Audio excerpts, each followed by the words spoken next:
some really good news, which is a lot of everything you've been talking about can be documented and tracked in Calflora using specialized data collection forms. And don't jump up in the air, but negative data. I know. It's crazy. It's very exciting. Calflora is a nonprofit, and we're a plant database. Raise your hand if you've used Calflora in 2019. What about in 2020?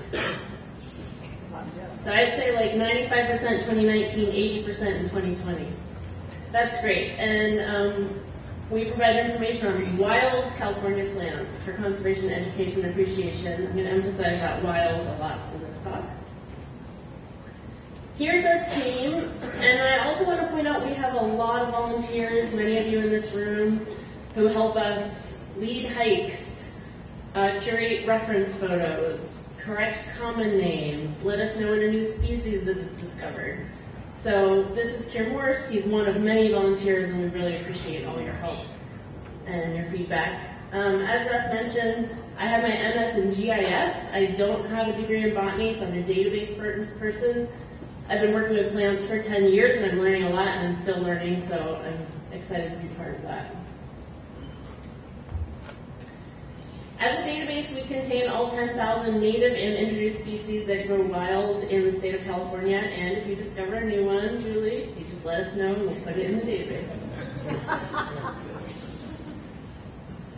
For today, I'm going to talk about some of the basic things you can do with Calflora. A lot of people have asked me for more sophisticated information, and that is best in a workshop, which I sometimes do at NorCalBot, but I do workshops across the state. And so this is going to be just scraping the very surface on the information available at Calflora.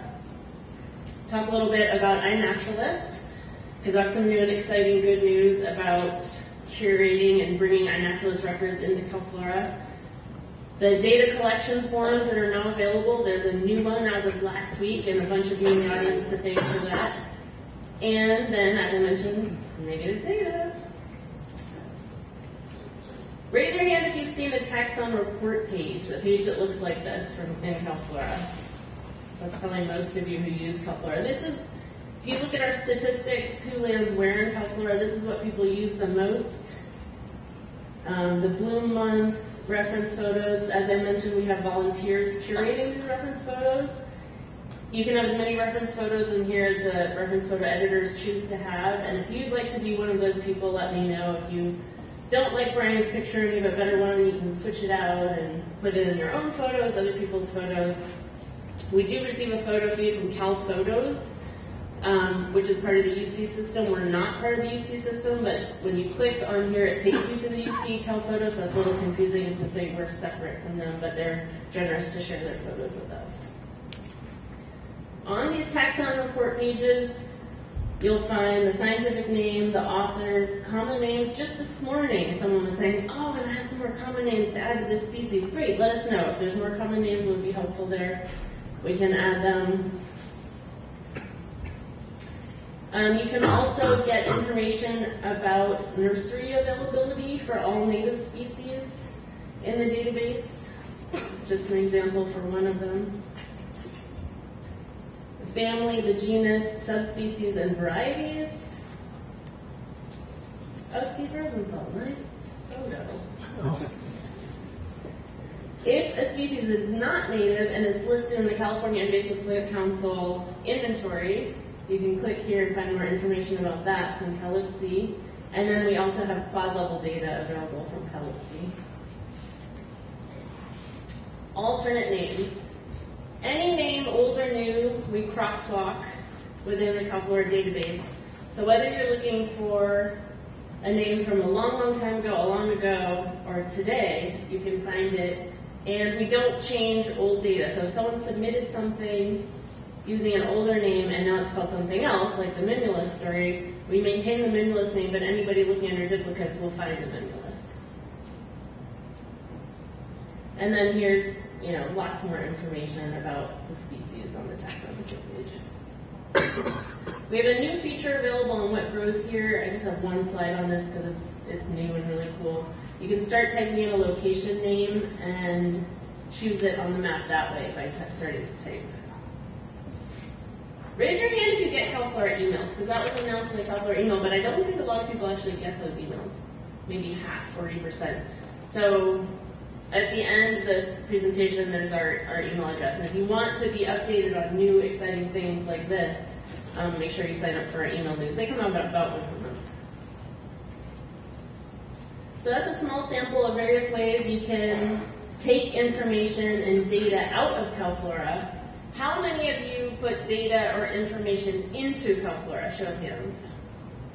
Okay, so 20, 30%. And that's fine. You know, you can use Calfora in a lot of different ways, and you should continue to do so. However, you guys are botanists, and you have a lot of information that could be used by other people if you would share it. So that's what I'll talk about now. First of all, in terms of iNaturalist. iNaturalist has a phone app. Calfora has a phone app. However you want to collect your data, you can take it from iNaturalist and add it to Calfora. We've been receiving a data feed from iNaturalist for several years, but we were getting, even though we only were taking research grade data, we were still getting some not so good data out of iNaturalist that was frustrating us and frustrating our users. So we have a pretty tight filter on the data that we get through our iNaturalist feed. And if you want to make sure your iNaturalist data come into Calfora, you can do that. Or if you have a favorite botanist who uses iNaturalist, you can make sure their data come into Calfora. Or for a favorite species of yours, you can take that iNaturalist data and put it in Calfora, or for a specific location, or you can query by a lot of different fields. So that's as of last month. So that was another thing that we announced through the Calfora newsletter, our monthly newsletter. This is new, you should do it. And actually, close to 100 people have actually pulled thousands now of records over from iNat into Calfora. They're good records, they're curated by those people, so we're pleased with that result. And it's continuing. Now onto the data collection forms. I'm going to talk about just 2 data collection forms. We have a lot of different data collection forms because there are a lot of different needs that botanists have for collecting data. I'm going to talk about our Postfire data collection form and also our rare plant data collection form. Anything you need, we either have a data collection form for you or we can create one for you. Talking with Naomi about seed collection, restoration, we have a lot of forms available for invasive plant treatments, which is kept private. So that's really important information to get into the database so that other people can, well, they don't see your treatments if they're invasive plant treatments, but in terms of where are these plants, what's the distribution, how are things changing over time, how is climate change affecting any species? That's why they're information-rich forms. It's more than just the 4 mandatory fields: observer, plant name, date, and location. Even if it's obscure, there's still a location. Those are the 4 minimum fields. Anything else is icing. For our Postfire form, that icing, well, counting comes with location. So elevation, location, nodes, habitat, number of plants, distribution, phenology, location, quality, air radius, and any notes that you add enhance that record further. And as things change and grow after a fire, we have history stacked, so you can go back and reassess the plant that you saw after the holy fire, for instance, a year later, 6 months later, and just see how it's changing over time with those history stacks. Using the Postfire plant data collection form, fields are standardized for comparison and analysis, and history stacks show change over time. Our rare plant form, I want to just do a shout out to a few people. If you could just raise your hand when I call your name. Christy Lazar, Katie Ferguson, Andrea Williams, Rachel Kiesel is not here, David Pop, Neil Kramer, and anybody else who came to our rare plant workshops, raise your hand. Thank you for your help on these, and thank you also to the Golden Gate National Parks Conservancy for funding to help with this, because this is a very big project. To create this rare plant form using CNDB, should have written out what that stands for. Probably most of you guys don't know. The California Natural Diversity Database form fields. So these are all fields that CNDDB would really like to have if you're submitting data to CNDDB via Calfora, which is one way you can submit data to CNDDB. The only 4 fields that are mandatory are the same as any other form with all Calfora data: the observer, the plant name, the date, and the location, even if it's obscured. Anything else is icing. They would really like a lot of these fields to be filled in. It helps them. It helps the botanists who are using CNDDB data if more of these fields are filled in. And in Calfora, you can obscure your rare plant locations, and that's a good idea if it's something you think someone might come and destroy or take a piece of or sell.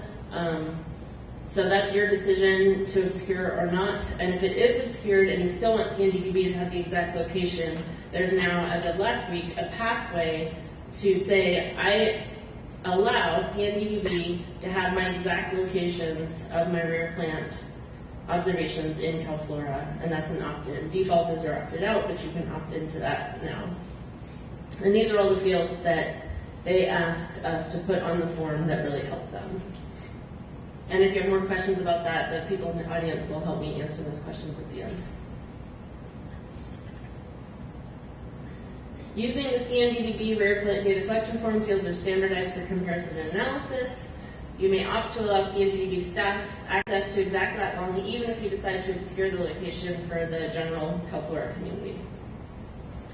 Okay, now, negative data. Raise your hand if you've put a survey into Calfora before. Maybe 10 of you, 8 to 10.